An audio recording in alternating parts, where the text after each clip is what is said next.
இன்றைக்கி சூப்பரான கருவாடு தொக்கு தாங்க பார்க்க போகிறோம். ஃபஸ்ட்டு அதுக்கு கருவாடை எப்படி க்ளீன் பண்ணுறதுன்னு பார்த்துடலாம்.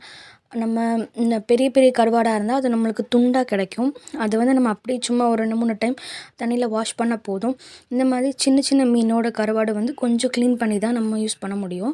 அதுக்கு ஃபஸ்ட்டு அதோட தலையும் வாலையும் நல்லா பிச்சு எடுத்துடுங்க. அப்புறம் அதோட வயிற்று பக்கத்தில் லைட்டாக நம்ம மீனில் கீரல் போட்டு அதோட குடல் அந்த கழிவெல்லாம் நம்ம எடுப்போம் இல்லையா, அதே மாதிரி இதுலேயும் க்ளீன் பண்ணி எடுத்துடுங்க. இதை க்ளீன் பண்ணாமல் போட்டிங்கன்னா கொஞ்சம் கசப்பு மாதிரி வரும். அதனால் நல்லா க்ளீன் பண்ணிவிட்டு போடுங்க.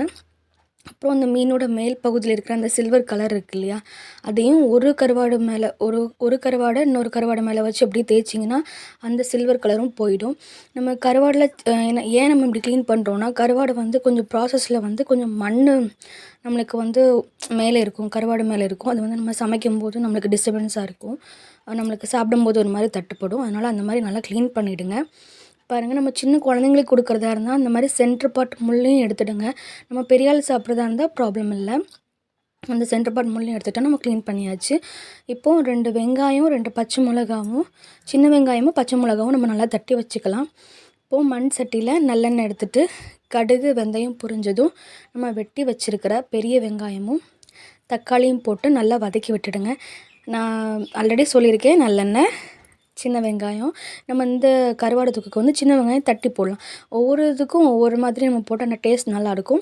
ஸோ இதுக்கு 2 பச்சை மிளகாவும் கூட சேர்த்து தட்டி போட்டிங்கன்னா சூப்பராக இருக்கும்.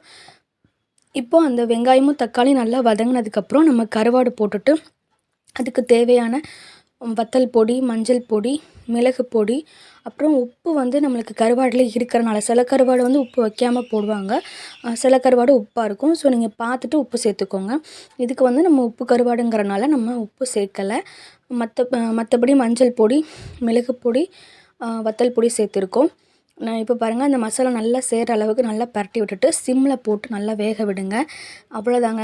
இது வெந்து வரும்போது நல்லா சின்ன சின்ன பீஸாக நொறுங்கி வந்துடும். பாருங்கள், சூப்பரான கருவாடு தொக்கு ரெடி. இதுக்கு அழகாக பழைய சோறு வச்சு சாப்பிட்டிங்கன்னா என்னங்க பிரியாணி சூப்பராக இருக்குங்க. செம்ம டேஸ்ட். கண்டிப்பாக ட்ரை பண்ணி பாருங்கள். என்ஜாய் பண்ணுங்கள், லைக் பண்ணுங்கள், சப்ஸ்கிரைப் பண்ணுங்கள்.